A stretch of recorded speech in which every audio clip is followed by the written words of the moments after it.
On the 19th of May, the St. Kitts Society of the Blind hosted its Experience My Pain activity in an effort to give persons a first-hand experience of some of the challenges the blind and partially sighted face when navigating the world. A few weeks ago, we spoke about the event with Mr. Rockcliffe Bowen, President of the Society of the Blind, and Marecia Browne, Coordinator of the Disability Services at the Ministry of Youth Empowerment, Aging, and Disabilities. Marecia joins us again today, but this time she's joined by two members of the St. Kitts and Nevis Association of Persons with Disabilities. They are Dionte Foster and Crannie Cranston. Good morning to you three, and welcome to Good morning, SKN. Welcome back to Marecia. Welcome back. Oh, pleasure having you this morning. So I will jump right into it. And Marecia, I'll start with you. Give us an overview of the entire event, because I was only there for the last leg. Well, last Friday, we all started at the ferry bus terminal. The Honorable Ministers, Honorable Iselin Phillip, Honorable Marsha Henderson, and Honorable Samuel Duggins, they all came, as well as SKNIS and members from our ministry and the Society for the Blind and the SKNAPD. Yes. They came, and what we did was the ministers, they had different areas to walk. The Honorable Duggins walked from the ferry bus terminal to Ram Supermarket. The Honorable Henderson, she walked to the museum. Okay. And then Honorable Phillip, she went to the post office. Okay. And then we had two officers from the ministry walked from the post office to the Domino's Pizza, and then we finished with yourself and Sister Sincere and the director for youth empowerment at the Cable Building. Mm-hmm. And so, you went to Republic Bank. Sister Sincere went to Flow, and the director for youth empowerment went to Digicel. Pinocchio was in there. Did you follow Sister Sincere as well? Did he go to the same place? Yes. Okay. Yes, I didn't know he was going to actually participate, so I was very grateful that he did. Okay, I thought he was just going to be support. Okay. So when I saw him started to walk, I was like, okay. Yeah. Mm-hmm. Awesome. Yeah. And Dionte and Crannie, being a part of the walk, can you share with us some of the personal highlights that you had? Well, it was How was it for you personally, the walk? Me, it was good, but challenging, a little bit challenging for me, because of the sidewalks, and it's a little bumpy and it's not flat. And for me, I wear prosthetics, so it's a little different, and just walking on the prosthetic side and it's on a slope, it's more uncomfortable. So yeah. Crannie? The challenges that were faced during the walk is basically the issues that we face as persons with disabilities who are blind and visually impaired, bumpy sidewalks, sometimes the pole. When you're walking, the pole is in your way, so you might butt into it. It's extremely hard for persons in a wheelchair to maneuver around in the town area. Yes. Okay. Interesting. So, any highlights for you guys? What were the most enjoyable parts of it, Crannie? I'm gonna start with you this time. One of the most enjoyable parts were seeing the reaction of Sister Sincere and Pinocchio. I could only imagine. Of course.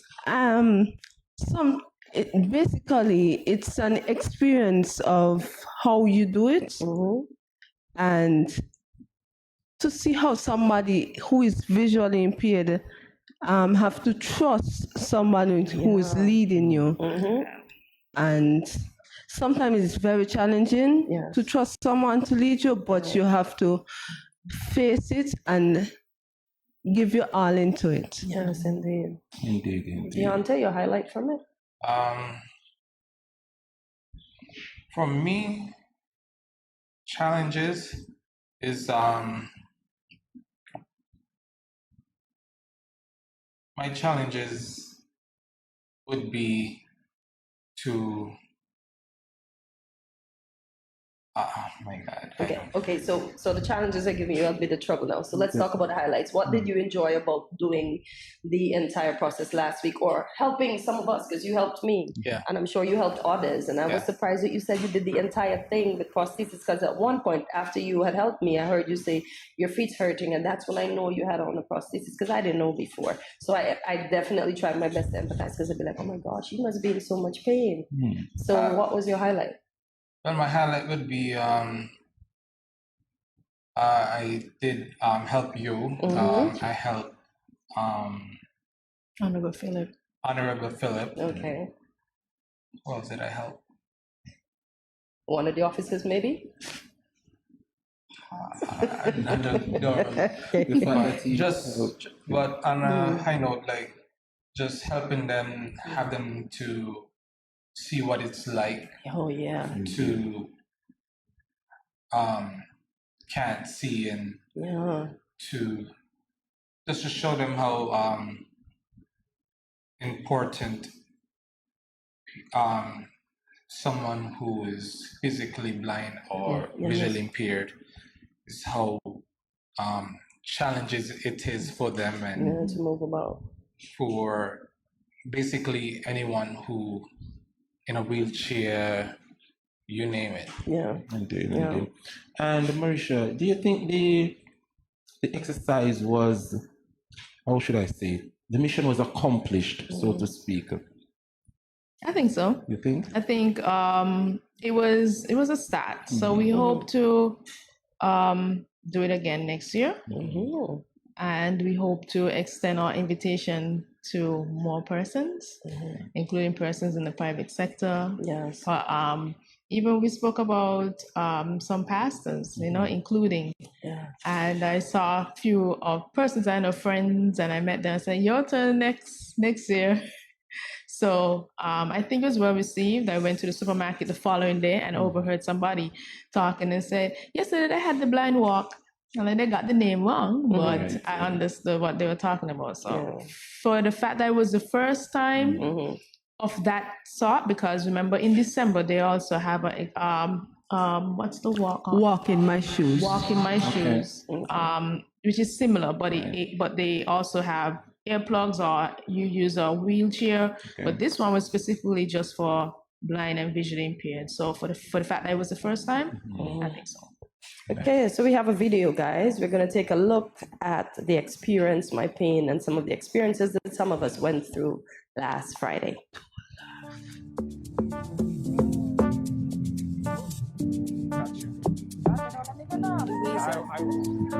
I know.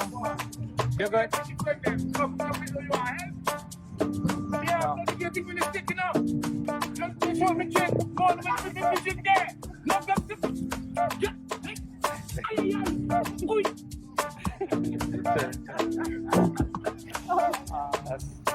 one of the plans. Yeah. I ain't gonna walk in by the tree. I don't want to scare you. Empathize with those folks who are visually impaired, as I can say. And for those who have diabetes, take care of your eyesight. Don't lose it. You have a chance to fix the ailment that you have, fix it. So the St. Society for the Blind today hosted a walkathon, and to share with us her thoughts on the entire experience is our very own Hortensia Carty. Hortensia, how was the experience for you? Oh my, it was hard. Listen, our sight is important and we take it for gratitude. I almost bumped into a wall. I almost bumped into a light post. The only thing I could have do was use my other sense of smell, so I knew when I got to John's and I knew when I got to Domino's. But it was hard, and the fact that these people do it every day is amazing. The roads were rough. I had visually impaired. I had somebody that what should I say? he's using a prosthetic, the guy that led me, and he was just complaining that his feet hurt. So I definitely can empathize and understand, but it was an experience. It was an experience. I tried to open my eyes a few times, but there was nothing to see but darkness. Even when I got here and I took off my blindfold, I was squinting because it was that dark. So tell us, what propelled you to actually be a part of the exercise? I wanted to understand what they feel. We always say we empathize, but we don't really understand how it is until we're in the position. Right. And listen, I don't know how funny I look walking. I don't know how funny my face looks. But the darkness was for real. So do you think the perception of persons, viewing persons with disability, you think the walk actually would bring more awareness? It would bring more awareness to the blind. It would let the authorities know that the roads need to be fixed because the sidewalks are bad and maneuvering with the cane. It's my first time. It was rough for me. So I hope it brings awareness not just to us, the persons that are around that will see a blind person and be like, hurry up, or be disgusted because they're taking their time. They're taking their time for a reason. The roads are rough. There are obstacles in their path, so we need to be more empathetic. And as I said, we need to fix the roads. Indeed. So, Party, would you recommend persons coming next year to be a part of the walk? Even you too. I will definitely be there. And Naeem too can join in. So all of us can do it next year. Indeed. I enjoyed it. Awesome. Thank you so much for speaking with us, Courtney. And that's all, folks. That was my experience, and it was indeed a experience indeed. And we were speaking, Marecia, about the young lady. Yes, we're going to call her the young lady that bumped into the plant. Can you share with us her experience before we continue? The officer, I think she'll be okay. We call her Miss Andrea Keynes. Yes. She's the supervisor for the home care officer. She came here. Yeah, I know some her. weeks ago. I remember her name. So she would have mentioned that Mr. Bowen she would have helped Mr. Bowen, in the past. Yeah. So she wanted, or she had preferred to, be his guide. Okay. Or well, let me not say that. They walk together. Yes. And so when she was walking from the post office to Domino's Pizza, Domino's has those two big plants outside. Yeah. Even though she was being led or guided, the plant touched her. Well, she bumped into it, and so it scared her because she just, if you don't know what's in front of you, especially when you think that you have it down pat and somebody is guiding you, you still just don't know. Yes, and so she was a little emotional afterwards, and basically saying what you're saying, don't take your sight for granted. At all. Yeah, indeed. So Dionte and Crannie, how long have you each been a member of the St. Kitts Association with Persons with Disabilities? Go ahead, sorry. Go ahead, Crannie, you could start. 5 to 8 years. Nice. Me, I started in 2016. So it was about 7 years. Okay. So you guys are almost there. So the membership includes a wide range of persons who experience various disabilities. Has interacting with these persons improve, both of you, your outlook on life? Annie? Yes. Basically, all you have to do is, when you see a person with a disability, you try to assist by asking first. Yes, if they need help.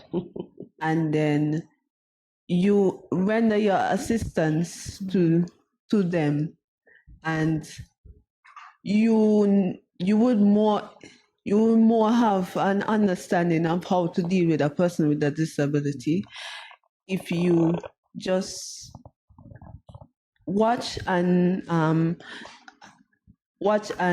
see how to deal with a person. There is different types, such as blindness, those who in wheelchairs. You would normally look at what they are scared of. So some persons are scared of going forward down a ramp. So you basically look at how you will get them down by pulling them backwards. There are persons that are scared of going fast, so you go at a pace to help them. So basically, you just normally just adjusting yourself to how they feel or are comfortable of being. Okay, good stuff. Before we continue with you, Dionte, I want to ask Crannie. So if I saw one of you and I just decided to help you, does that come off as offensive, or does that come off as me basically pitying you then? It don't really comes offensive, but sometimes many persons are better off wanting to try first before you render your assistance. Okay. But if you see somebody who is in need of help, then you will just ask for help. No, okay. If I can help them. Yes. Okay. So Dionte, how has your experience been with the others? Well, Crannie covered it all? And Crannie, can I ask you, it's a bit personal, but your disability is your sight, right? Yes, I am visually impaired. Visually impaired. Okay. Can you confirm, is it true that someone, once they lost their eyesight, is it true that their sense of smell or their hearing tends to improve? Yes, you can say. Okay, okay. Yeah, I heard persons say that once they lost their eyesight, they can hear better, they smell things more and stuff like that. So I guess one loss of sense improves the other. The other. So, So Marecia, overall, what did this, the outcome of the activity, what impact did it have on you?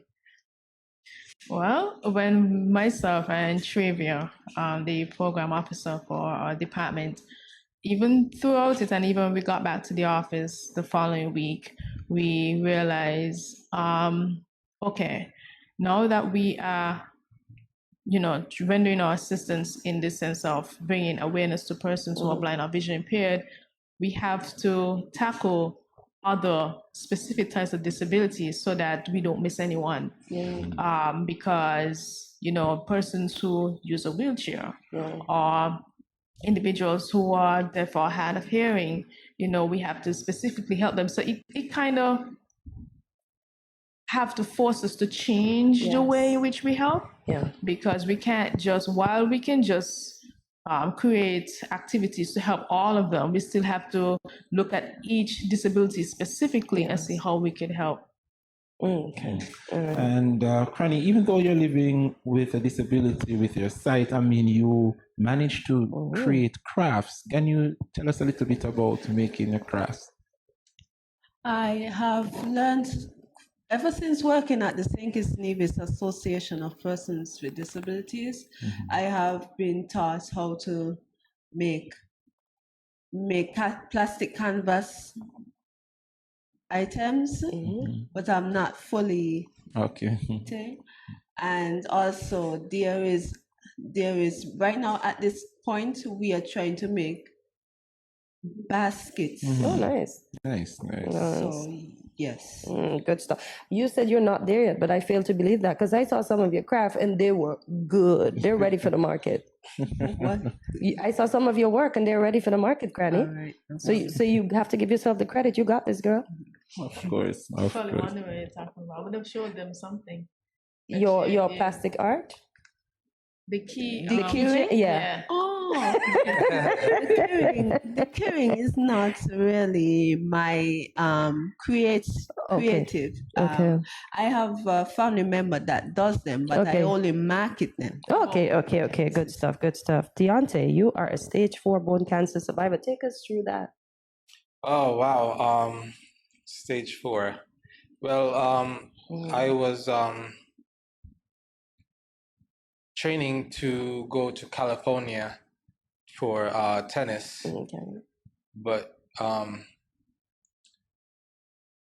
at the same time, my aunt was going through cancer because she was stage 4 pancreatic cancer, and I think she was going through liver failure as well because her eyes was just yellowish. And the last time I saw her, she looked like she was like 9 months pregnant. Wow. So it was really tough, and then just between seven months later, I've been diagnosed with osteosarcoma. So which it hurts my family even more because we lost her that same Yes. year I've been diagnosed. Sympathies. Yeah, so I used to work. Well, I do work for someone else called. Her name is Dr. Kimberly Stewart. Okay. She's the founder of the Sea Turtle Monitor Network. Yeah. So when I was working for her, I kind of told her like my knee was hurting and my knee was always like swell up. Wow. And sometimes some days is better than some. And with that, she and the Sea Turtle Monitor Network team, they raised some funds for me to go to Barbados to get a visa. But I did get it. So when I got back from Barbados, within that week, I left St. Kitts. So because my cancer was that aggressive and it was really like not spread, but it did spread. But it was so aggressive, like I lost weight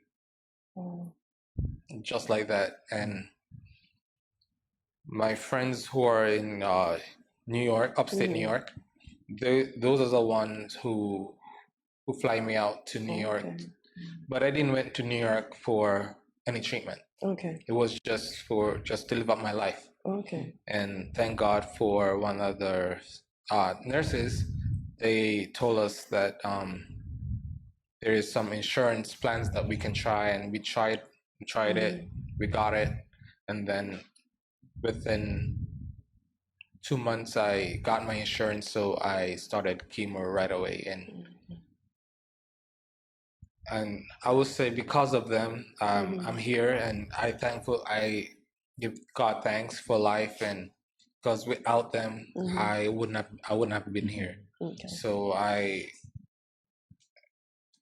there's no words that I can say that to say thanks, because to me thanks is not even enough, because I don't know, it's just I'm so grateful and happy that they give me a second chance. Okay, I'm happy you got a second chance as well. That's so good.